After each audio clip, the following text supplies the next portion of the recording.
Greatness. Greatness. Greatness. Gotcha. So, welcome to Renewing the Mind podcast. I am your host, Stacy Sanchez, with the other co-host, Rose Sanchez, my husband. Hello. Peace. So we're going Welcome. to go live tonight. We Yes. are live tonight, Correct. and hopefully I do okay. You'll do fine. Okay, so I have a Musketeers shirt on. I have been the performance coach for the Sioux City Musketeers, which is a Tier 1 junior hockey team and in Sioux City. And I worked there from 2013 to 2017. And sad news out of the NHL. So Matisse Kivlenieks, he's a goalie for Columbus Blue Jackets. He died suddenly and tragically through a firework accident.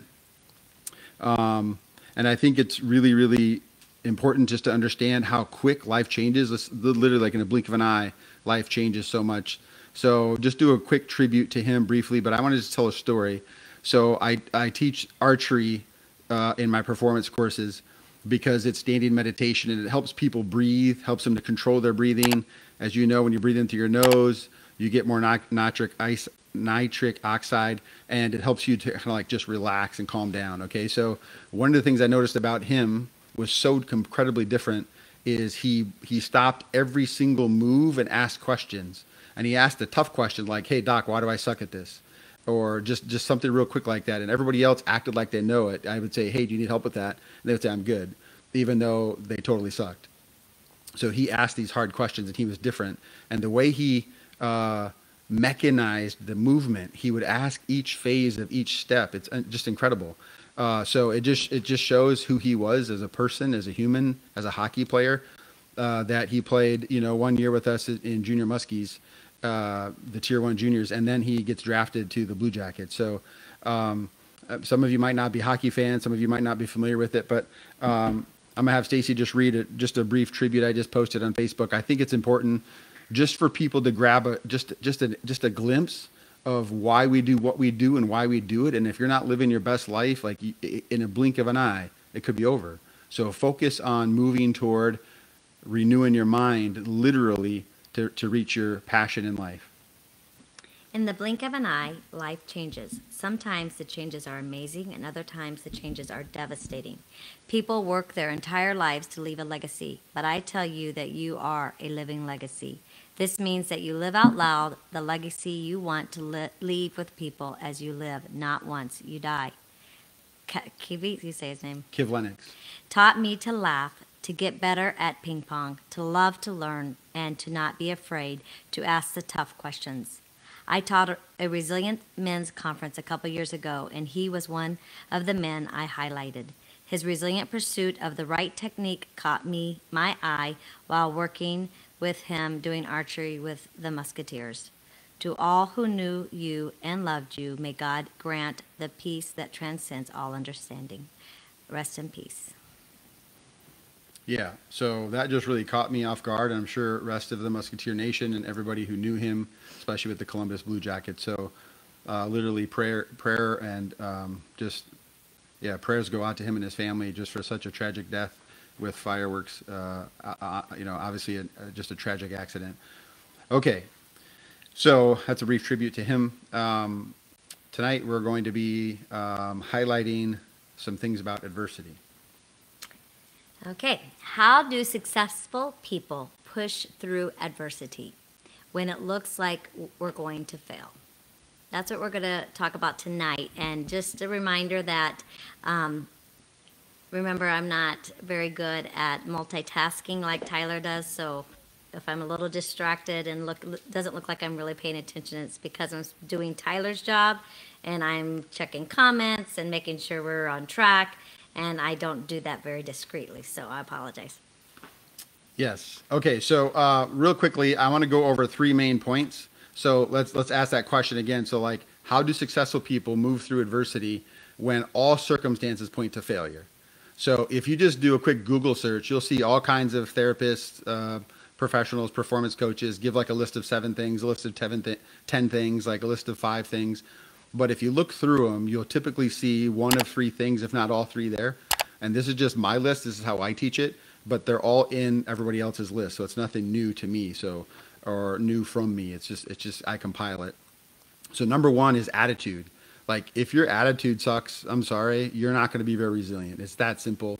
That's you. That's how you show up. That's how you prepare your game mentally. When you just show up to the place, like, are you already failing? Are you already hurting? Are you already giving excuses? Like that's your attitude. Number two, the ability to visualize how the end goal looks. And this works best if you can see it, smell it, taste it, feel it. So if you've been there before, that's why people work so hard to find people with experience, because if you've been there before, you know what it feels like. You know what it tastes like you've tasted that victory. So you carry everybody else around you just with your attitude. Okay. So attitude, visualize. And that third one, you all know already, it's resilience. Okay. The ability to bounce back from failure, the ability to bounce back from hitting the ground. So I think this is really funny because Terrence, our middle child, used to love Tigger, like was he from Winnie the Pooh? Yeah. Tigger. Oh, sorry. Wait. Yeah, Winnie the Pooh. Okay, Tigger. So he had this little toy when he was like 2 and 3. You put batteries in him, and you just push Tigger's head down, and then he would just start bouncing around. Like he was like boing, boing, boing, and he would actually say the word boing, boing, boing. Like when I think about resilience, that's Tigger. Like you're just going to bounce your way back to fight, to get back in the game. Okay, so attitude, visualize the end game, and then number 3 is you have to be resilient.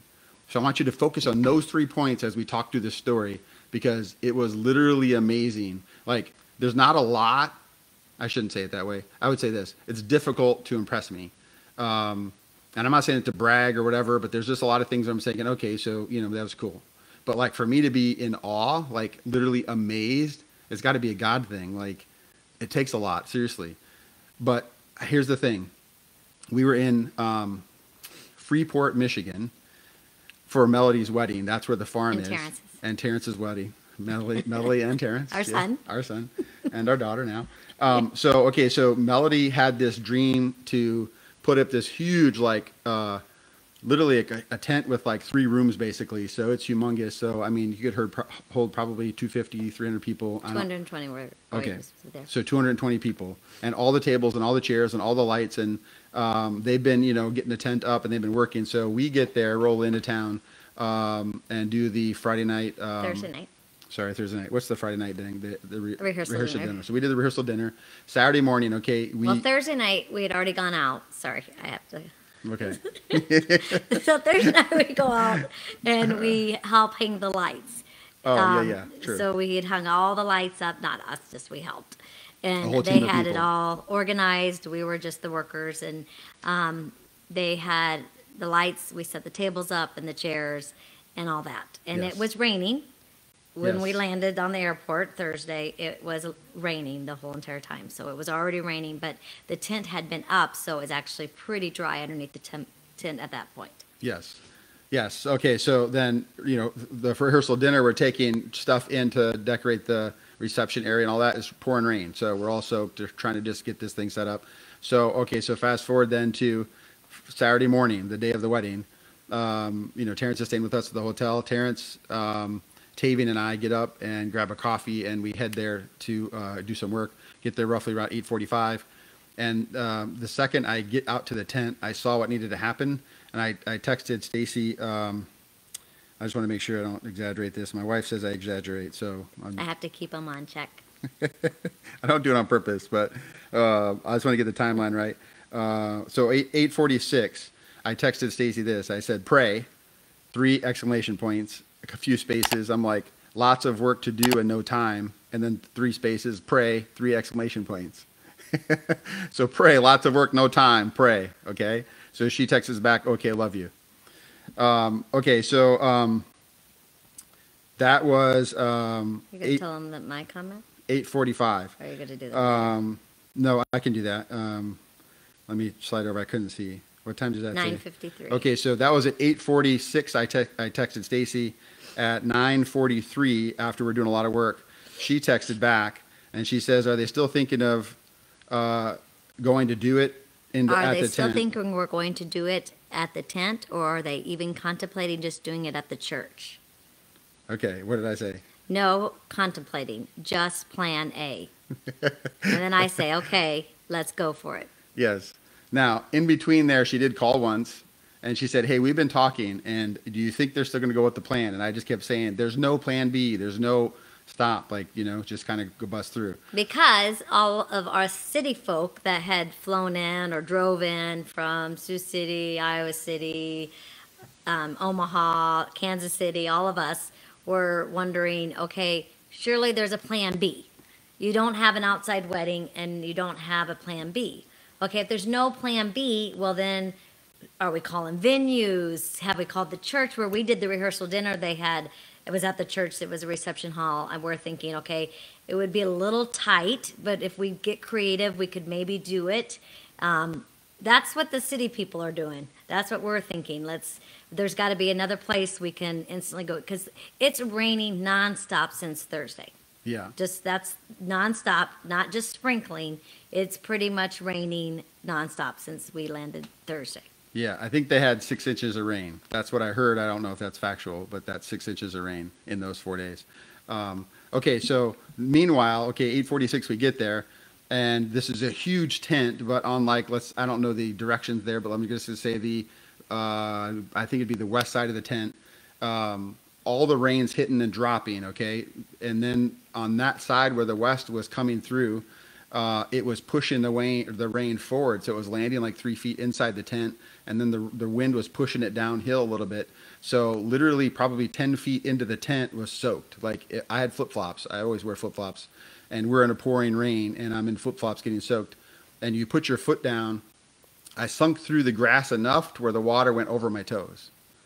And that's when I texted Stacy the first time, 8:46. So then we're running around and we're moving tables around. And then there's, so Sandy is Melody's mother. She has a whole team of people helping her set up the tables and getting all the decorations. All the lights are up, all the wreaths are up, all those things were done. But now we're just moving tables and we're trying to get it set up. I just had a panic idea of we're going to get hammered by this wind and rain. So I find these little tarps that kind of buckle down on the side, and then we're stretching out like 6 feet from the tent. And Terrence says, "Dad, we don't have time for that. We have so many things to do." And I said, "Terrence, if we don't do this, we're going to be drowning." So I just went after that part and started doing it, and it started working. The water fell 6 feet past outside the tent, but unfortunately it's still running into the tent, but now only about 2 feet instead of 10 feet. And John, I believe it's John's idea. I don't know. It's not mine. That's Melody's dad. That's Melody's dad. He sees what's happening. He's like, "Hey, this is working partially." And I was like, "Partially?" And then he's like, "We're gonna build a trench." And then my thinking, "Dude, we don't have time for that." So now he's me and I'm Terrence, and I'm like, "Bro, we don't have time for that." I didn't say anything. I just said, "Okay." So I grabbed a shovel with flip flops and I'm trying to dig a trench. And Terrence had a couple buddies as well who got up early with us from the hotel and just jumped out there, engineering kids from Iowa State. Shout out to Iowa State. Shout out to just resilient dudes. But they just showed up and started just digging trenches. So we got a team of people digging trenches. And then John's surveying a little bit and realizes we got to soak up this water. So they go get the Bobcat and they're dumping just a truckload upon truckload of wood chips. And then Sandy's got a team of people who are really resilient. I'm assuming, farm folk, they don't even care. They're in the rain, just getting soaked, and they're moving tables and they're ordering us around. And not once did I hear anybody stop, put their hands on their hips, and say, "What are we doing? What's plan A, B? What's plan B?" Maybe it happened. Maybe somebody came up to John and said, "Hey, brother, I don't know if this is going to happen." I didn't see it, though. Maybe somebody came to Sandy and said, "Sandy, y'all are nuts." I didn't hear it. I didn't see it. Okay, so I asked Melody, she was at our house this weekend for the 4th, and I said, did you guys ever as a family discuss what are we going to do if it rains, or should we switch it, or what is plan B? And she said no. She said no. So the only thing we discussed was if we do have a tornado, we can get about half of the people in our basement, and then we have a basement in the barn that we could put some people. That was the only plan B they had. So... Nothing. And us city folk were running around Walmart getting rain boots, making sure we have extra clothes to change into if we need to out of our wedding attire, and spending hundreds of dollars getting our rain boots to wear to the reception. Yeah. And by the way, when I got there 8:45, whatever, there were already some people there with just ponchos and raincoats. And Sandy comes out to Terrence and I and just says, "Hey, this is all I have," and gives us a couple like ponchos. We just throw those on. But the crazy thing is when people came to help John and Sandy, they just pop out of a truck. I'm assuming farmers or at least country people, rural people, they would literally jump out with jeans, boots, a t-shirt, a ball cap. Like they don't have an umbrella, they don't have a poncho, they don't have rain boots. They're normally just cowboy boots, and they just go to work. And these people come inside the tent to look around, like, "Hey, what's next?" Or, "Hey, and they would just look around and just go to town. Water's dripping off their hats so much that their face looks like they're sweating. They're just absolutely 100% drenched, and they don't like stop and ask for an umbrella. Like it's just nuts. Okay, so let's back up. We're going to pause because this is so important. While we're all working, everyone's pushing through, and we're just kind of just going to town, right? At some point, somebody says, "Hey, what time do we have to be at the church?" And I don't know times exactly. Maybe Terrence says like 1:30. And then everyone looks at the clock and says, "Oh, it's 11:30. What time?" So we have like a 20-minute drive back to the hotel, 30-minute drive back to the church. So they start calculating time. He's like, these are just dudes, right? So he's like, "Bro, I got to shave. I got to poop. I got to shower. Maybe I'll eat in the car." And everybody starts laughing. But literally, they went to town with plan A only. And this is what I want to share with you. Now, if you go back and take a look, let's take a look for a moment on those three pieces, right? So we got the attitude. People showed up with raincoats or without, and they're ready to work. And that attitude shows up because when John says we're building a trench, everyone just went to work. When I said, "Hey, let's put these tarps out and just stretch it so we got a little bit of feet to work with, so we're not just getting eaten by the dripping, blowing rain," like it took Terrence a second, but then Terrence is on board. And when all these people get ideas, like they're coming out with bobcats, just dropping loads and then wheelbarrows and then loads and then rakes and loads. And then there were some ladies coming around saying, "Hey, I don't think the table's going to go well there. Move it." So just a couple guys just pick up the table and go. Like, I promise you, I didn't hear one fight. I didn't hear one complaint. I didn't hear anybody go, "Terrence, you owe me, bro." Like nothing. It's unreal.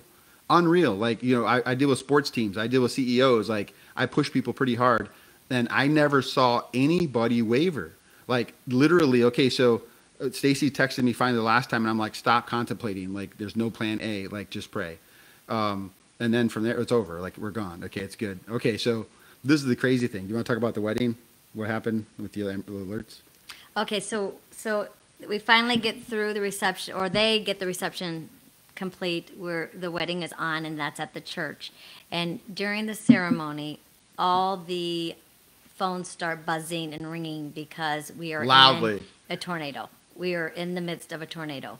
Literally. And twice it happened. And I'm not saying we shouldn't have stopped and sought shelter. I'm not saying that. But we were paying attention to the wedding, so I didn't even see outside to see how bad it was. Sometimes you get Amber Alerts, you get all these alerts on your phone.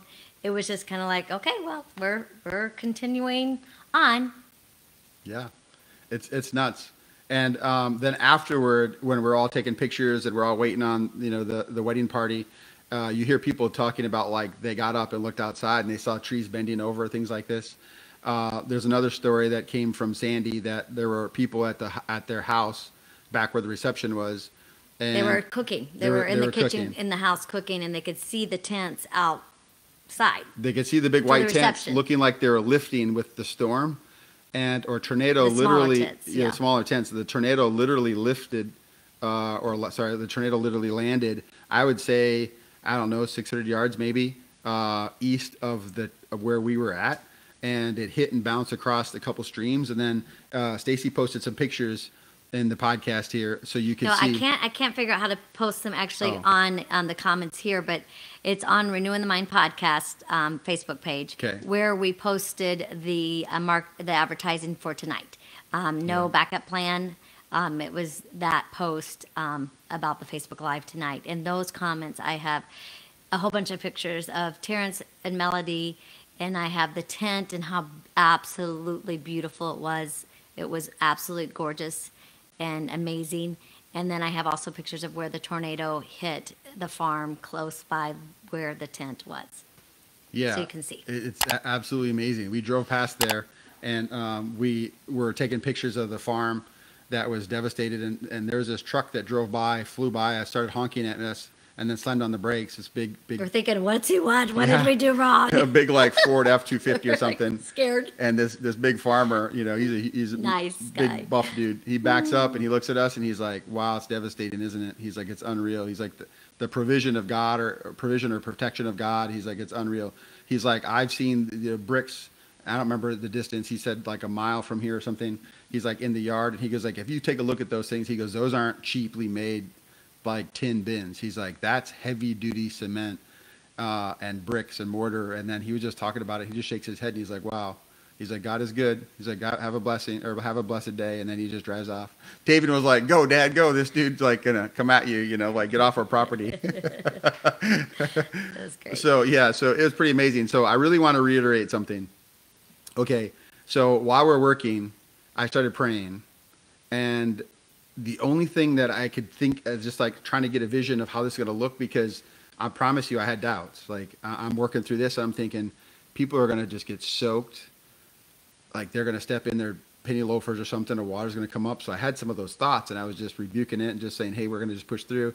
But then what's cool is the Lord dropped a vision on me on like, this is Melody's dream. And then, you know, having a daughter, Valencia, I'm like, if she dreams about having like a beach wedding, or I don't know, having a January 1st wedding in snow, like we're going to make it happen. Like this is somebody's daughter. This is somebody's life dream. Like maybe she's been dreaming about this since she was 3. Like we're going to make it happen. And we're just like pushing through and pushing through. I promise you, when we had it there, we're sitting there, like I was in awe, just kind of like, I can't believe we made it. So I go to John. I'm like, "John, these dudes," like, he's like, I know. He's like, "We have great community." And when we were in the tent, we were not, I mean, it was great. We weren't cold. We weren't hot. We weren't getting wind blown. We had no rain coming. It was as if we were in a building. So once we got into the tent, we were great. I had my dress shoes on. We didn't change clothes. I didn't even put my rain boots on. We had to return them the next day.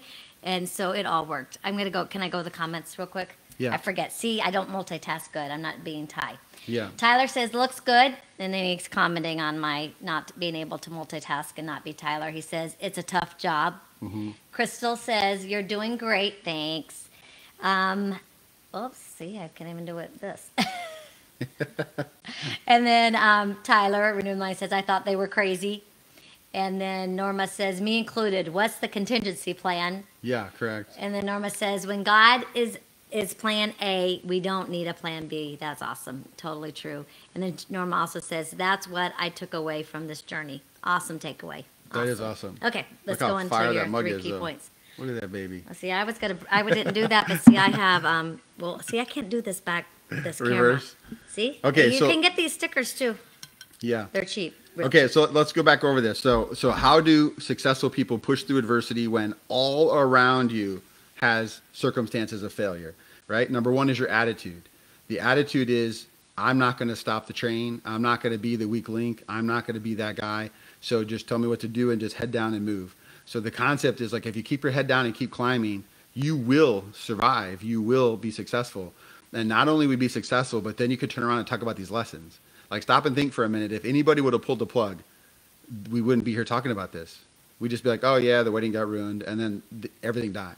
There's no resilience in quitting. There's no story in quitting. There's no, you go until you can't go anymore, and there's so many stories that is built out of that, and then that's what builds your resilience. Okay, so the attitude has to be first. Take away your feelings. Take your feelings out of it.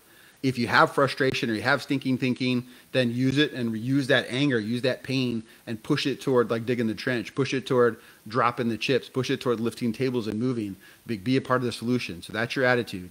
Number two, the ability to visualize the end goal. So this is where I talk about sensing. So this is where your sensing has to happen.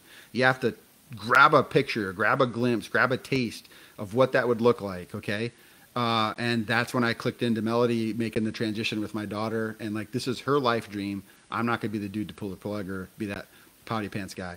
If you can visualize the end, right? You begin with the end, then you're successful because that you pull through. Is that Sadie? Yes! I just realized Sadie's down here. Why is Sadie down At first you I can, thought- you can hear her dog. She's snoring. Maybe you can't hear her. We can hear her. Stop. She'll get up and run. I thought you were breathing heavy. I was like, We always take care of her. We forgot about her. I thought you were breathing heavy. I was gonna be like, chill, mama, chill. Like it's I was like, what is that? Sadie snoring? Okay, so that's that's your visualization. You have to be able to sense that win, and this is why like Tampa Bay went out and bought Tom Brady because he's been there before, and so he just puts his head down and keeps. I don't care if you like him or don't, but the dude's successful, right? No, hands down, no arguments, no ifs, ands, or buts. It's over. Well, So it's you have to kinda- have somebody with success to get you past the hurdle so that you can visualize it. And that's right? why the farmers were able to do it, because they have to weather the storms all the time. I mean, they have to be successful financially in the midst of whatever weather comes their way. Where us Yes. that live in the city, we don't. We shelter from the weather, we hide from the weather, we do whatever to avoid bad weather, and Yeah. they can't. They have to have that's their livelihood, and they have worked through this. Yeah. And they are resilient in the midst of the storm. 100%. They have to be. But let's be clear, like they're not like so far gone, like we're sophisticated city people and they're rustic rural people. No, I just They- mean. I know. I'm just saying. I just I'm mean just making a our point. elements. that I'm we making a live point in. though. They have power. They have electricity. Right. They have everything we have. So what that means is they have a choice. They could have walked away. They could have pulled the plug. They could have had a plan B. But they're tighter into that, sensing that goal. Like this is my daughter's dream, right? Like there's no turning back. You know what I'm saying? And weather's So- not going to make us fail. Correct. We have just kind of like when we win through failure. Yes. So when they've had lots of wins Yes. in the midst of the storms. Right. Yeah, and I want to make this clear. Like we were there, like I said, 8:46 till maybe 11:50 at the latest, maybe 12. And so, so we did the little bit in this huge window, and the rest were, family and friends just going to work. So that's what I want to share with you. Okay, number 3, and this is my baby. Y'all know this about resilience. Okay, the ability to bounce back. So what makes somebody resilient? And that's because they've failed so many times that they don't sweat the failure. They have fallen short so many times that they're hungry to push further one step, further one step, further one step. Like I've been cold before, like, come on, I got this. And that's how you build resilience. Like if you shelter a kid, if you protect a kid, you rob them of building resilience, which means you rob them from experiencing any wins, which means they're addicted to failure. Do you get that? Like these kids, like Melody's siblings, they were doing work before all this happened. They were in there getting their hair done and all that kind of stuff and praying for us all. But like they set up a ton of work too, and then they work just as hard. Lots of work. So how do you build resilient kids? You have to be resilient, and then you live your legacy out by teaching them the steps that you do.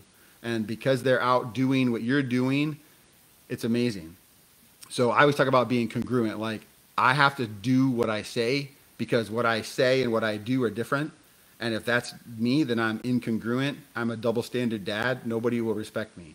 So once those line up, I'm congruent. Okay. Tyler did a post on leadership and it said, close the gap between who my public life is and who my professional life is. Same concept, close that gap, or become consistent with what you say and what you do.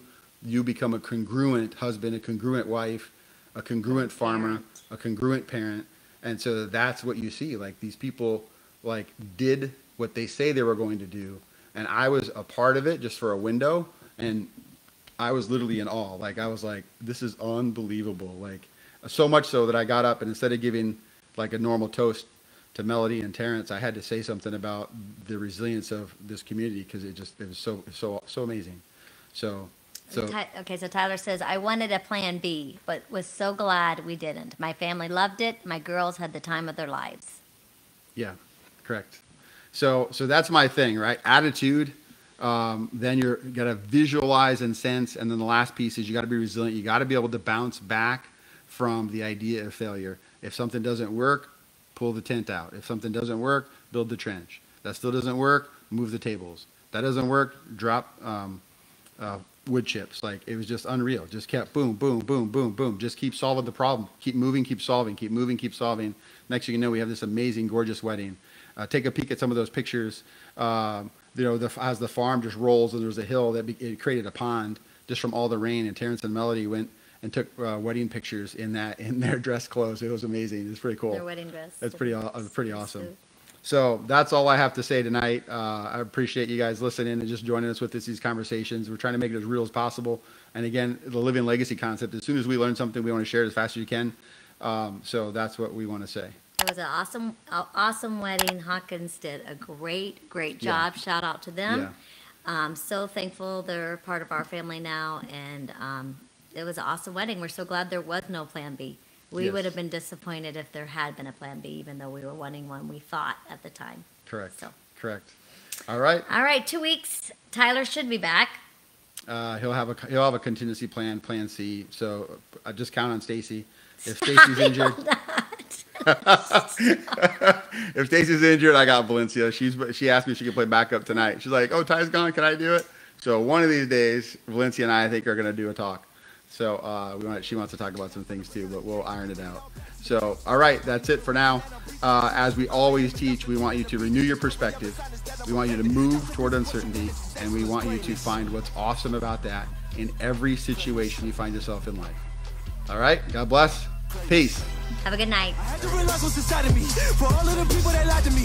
For all of the people that said I would fall off. Oh, boy, what a time to be alive. I wrote this for everyone, feel like they counted out. You need to look in the mirror and tell yourself it's time to be who I am now. Greatness.